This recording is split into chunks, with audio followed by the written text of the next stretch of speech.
Gracias, Presidenta. Me hubiera gustado que se postergue por otras razones.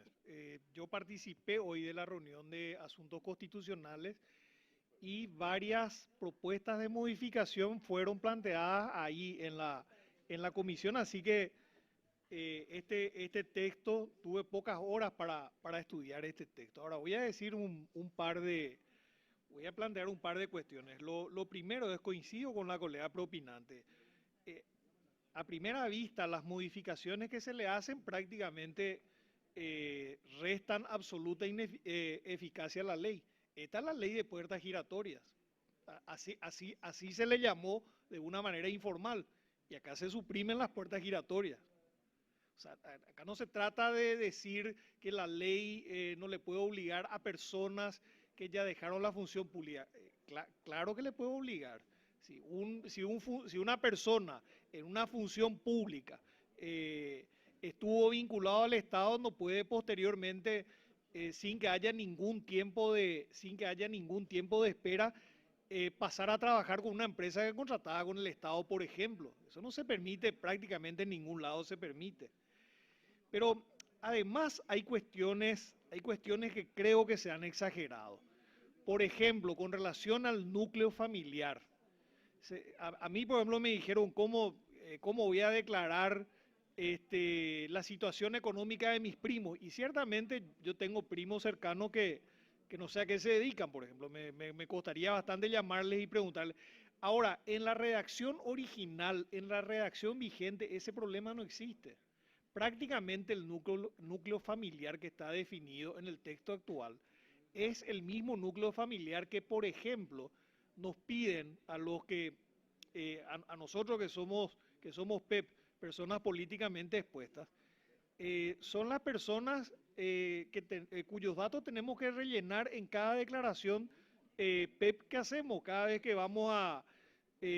cada vez que, qué sé yo, vamos a abrir una cuenta bancaria o cada vez que vamos a contratar un seguro, que normalmente las entidades bancarias, o cada vez que actualizamos nuestros datos en los bancos. Son prácticamente los mismos datos, datos de los padres, datos de los suegros, datos del cónyuge, datos de los hijos, datos de los cuñados, básicamente esa información. En la ley vigente es esa información. O sea, eso no es complicado cumplir. Pero hay algo que me preocupa más, y no voy a repetir porque ya el colega Maidana hizo un resumen muy bueno de todo lo que se le recorta a la ley actual. Pero, por ejemplo, en conductas prohibidas al funcionario público, se saca, por ejemplo, realizar alguna actividad laboral en entidades privadas o no estatales o prestar servicio a quien realice una entidad en dichas entidades, sea remunerada u honoraria, en el ámbito sobre el que tenga algún tipo de atribución o competencia.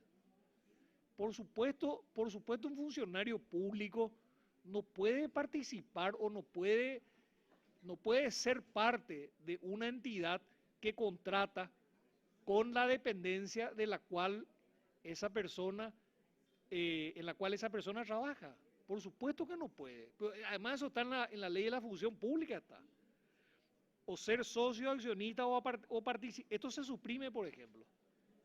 Y repito, está en la ley de la función pública, por citar.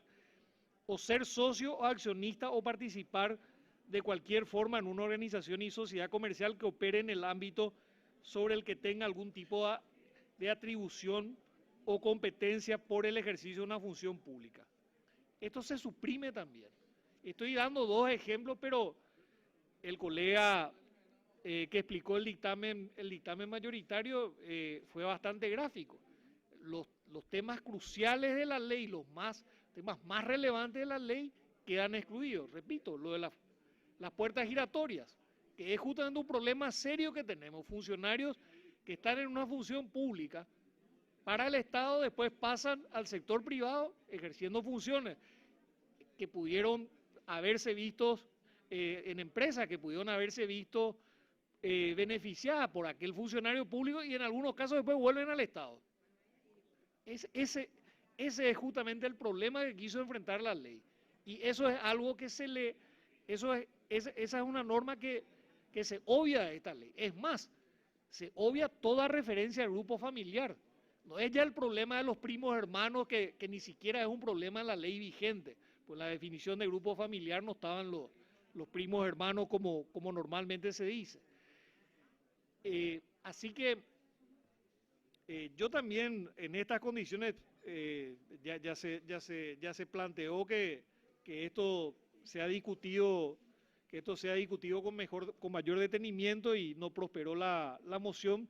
A mí me hubiera gustado que tengamos más tiempo, repito, este texto yo tuve recién hoy, antes de que empiece esta sesión, y en estas condiciones creo que hasta es irresponsable para los que no participamos, por lo menos de la Comisión de Legislación, hasta es irresponsable participar de este debate. Yo en estas condiciones creo que el remedio va a ser peor que los problemas que se señalaron a esta ley, que ciertamente toda ley puede ser mejorada, pero repito, con estas modificaciones estamos privándole totalmente de eficacia, totalmente de eficacia. Es una ley absolutamente cercenada. Y termino con esto. También me parece pernicioso que se aprueben leyes que después no se aplican nunca. Eso también ocurre. Se aprueban leyes en algún momento porque, y posteriormente a la hora de ejecutar esas leyes, y en este caso particularmente es una ley que nos impone a nosotros mismos obligaciones, las leyes son reformuladas o se dejan sin efecto. Esa es una pésima, o sea, ¿cómo vamos a pretender que exista seguridad jurídica, que exista estabilidad si persistimos con este tipo de prácticas? Así que, Presidenta y colegas, hago un llamamiento para que esto podamos revisar mejor. Y bueno, y si no existe esa voluntad, también voy a votar en contra en general. Gracias.